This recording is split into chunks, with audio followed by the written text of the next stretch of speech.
Alô, galera, Vasquenares, aqui Marcelo falando. Bom, o desembargador, segundo grau, acaba de julgar o agravo de instrumento, recurso esse que foi interposto naquela ação que o CRVG entrou em face da 777 para suspender o controle acionário, E para recapitular aqui, o CRVG conseguiu que o juiz suspendesse o controle acionário da 777 da SAF, passou para o CRVG e hoje, como eu falei, a 777 teve a resposta do agravo já interposto, onde o desembargador não cassou a liminar e não suspendeu os efeitos ativos da decisão. Então o processo aqui embaixo continua tramitando, até que tramitando normal, e lá em cima também, para que haja julgamento do agravo. Não tem por que paralisar aqui embaixo, porque não houve suspensão dos efeitos ativos da decisão de primeira instância. O processo continua tramitando. E lá em cima o agravo do instrumento vai ser julgado. Então é de fácil compreensão isso. Agora, 3 fatos que levaram o desembargador a não cassar a liminar e sequer suspender os efeitos ativos da decisão de primeira instância.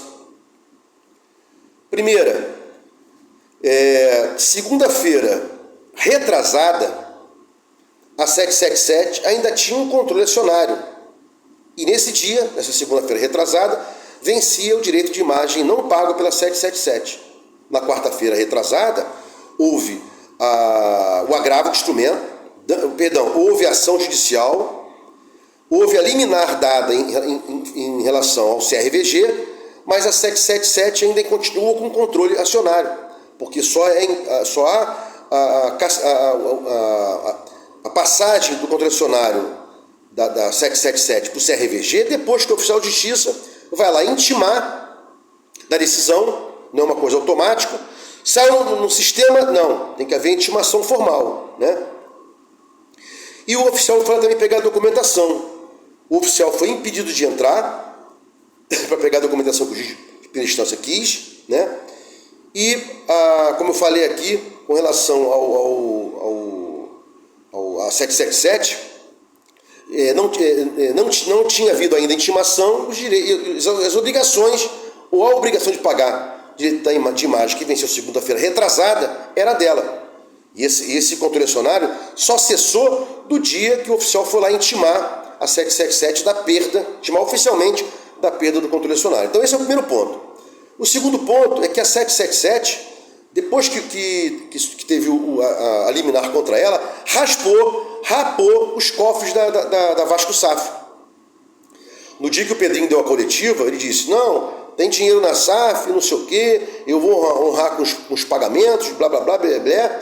Só que logo depois, no dia seguinte, no outro dia depois, ficou sabendo que a 777 tinha rapado os dinheiros da Vasco SAF. Então, mais um motivo aí que fez o desembargador não suspender ativamente os efeitos da decisão de primeira instância e muito menos cassar liminar. E o terceiro ponto, também assim, vamos lá. Primeiro ponto foi a questão que o oficial foi impedido de entrar, Foi aquela celeuma toda lá e ainda estava na obrigação da 777 de pagar direito de imagem. Segundo ponto, o oficial foi impedido de entrar. E o terceiro ponto foi a raspagem, dos cofres da Vasco SAF pela 777. Então, esses 3 motivos levaram o desembargador não cassar a liminar e muito menos suspender os efeitos ativos da decisão do juiz de primeira instância. Então, o CRVG continua no controle acionário, até que o processo, até a ação terminar, e até o agravo do instrumento lá ser julgado no mérito,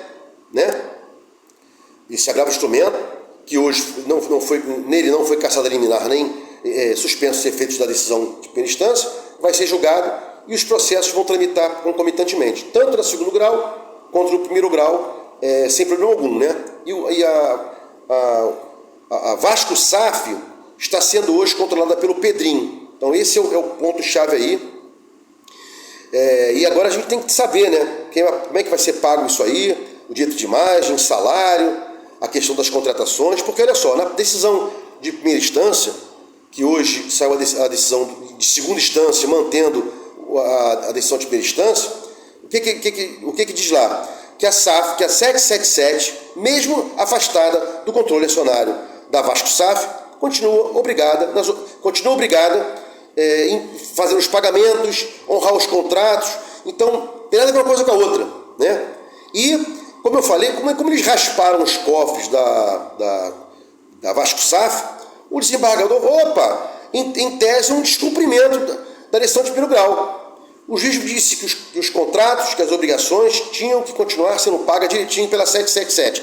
E o desembargador toma conhecimento que eles rasparam o cofre, né? Sendo um dos motivos que eu falei para não haver a cassação da liminar. Isso é fato, que vai ser um processo aí demorado, né? Mas que o CRVG está no controle. Tem que ver a questão dos pagamentos de salários, os contratos que estão em vigor, dívidas tributárias, dívidas trabalhistas, blá blá blá, cenas dos próximos capítulos, né? Vamos agora aguardar isso aí. Com relação ao campo de bola, vou falar pouco aqui, só em relação aos gols, né? Porque eu vejo muito youtuber, muito torcedor criticar o Maicon, criticar o Léo Jardim, criticar o Maicon, criticar o Léo zagueiro e criticar o Léo Jardim, né? Primeiro gol, falha do Maicon. O Léo também não deixa o Marinho chutar, não encurta para prejudicar o chute. E depois tem gente que achou um frango. Aquele chute do Marinho foi um porradão, distância pequena, que pode até ter havido uma falha, mas frango jamais. E mesmo assim, o Léo Jardim tem muito crédito com o Vasco, né? Então o primeiro gol sai dessa falha do Maicon aí, a jogada se desenrola, ela vai para falha do Maicon na esquerda, na direita, a jogada se desenrola, falha do Maicon na nossa defesa pelo setor direito, a jogada se desenrola na nossa defesa pelo setor esquerdo, o Marinho faz 1-0 lá, e depois da sequência, o próprio Marinho bota a mão na bola dentro da área do Fortaleza, Verratti vai lá, 1-1, a bola bate nas duas traves, né? Depois, esse Lutiero aí, esse cara é infernal, né? Se a gente tem um Verratti que é infernal, o Lutiero também é infernal. Ele já tinha colocado uma bola na trave no primeiro tempo, tinham até dois marcando ele conseguiu cabecear no meio dos dois, botou no travessão, e no segundo tempo, né, numa jogada do Pikachu pelo setor direito, ofensivo deles, a bola acabou sobrando para o Lutiero, ele botou para dentro do gol. Houve uma discussão se houve pênalti ou não houve pênalti, né? Perdão, se houve impedimento ou não houve impedimento, mas o VAR disse que não houve impedimento. Então, 2-1 aí, vitória nesse momento. Perdão, 2-1 e Fortaleza nesse momento. Estou com vitória na cabeça. E aí, numa jogadaça do Vasco, o Payet tocando pro Puma na esquerda, cruza na cabeça do Verratti, 2-2. Aí a torcida inflama, o Vasco vai para cima. E aí uma assistência belíssima do Payet pro Piton, que chuta, e o goleiro deles também, um goleiraço dele também falha, né? Todo mundo critica, ele falhou, 3-2 Vasco. No finalzinho, a gente, como sempre, vem entregando aí, né? Em todos os jogos que você possa imaginar, os caras entram na área, fica aquela linha ali compacta no meio da linha da área, e um buraco ali na entrada da área. O cara pegou e chutou, fez o 3-3, pênalti, né? E eu sempre venho falando sobre isso, né? A zaga entra na área, os volantes entram também, ou às vezes estão lá na frente, não conseguem voltar. E por nós termos apenas 2 homens no meio de campo, no setor na transição defensiva, fica complicado. O Vasco, na transição defensiva, joga num 4-2-3-1. Só voltam os dois, Sforza e Galdames. Os 3 na frente quase não voltam, né? David, Payet e o Adson quase não voltam, e na frente o Verratti no 4-2-3-1. Então fica aquele buraco ali, né?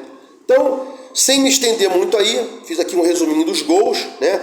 Vasco tem muito que melhorar. Toda vez que o Vasco ganha, a torcida fica eufórica. Jogamos pior do que o Fortaleza. O Fortaleza mandou em muitos momentos da partida, né? Muito por conta dos buracos que a gente tem no meio de campo. Parece que esses buracos nunca serão preenchidos, né?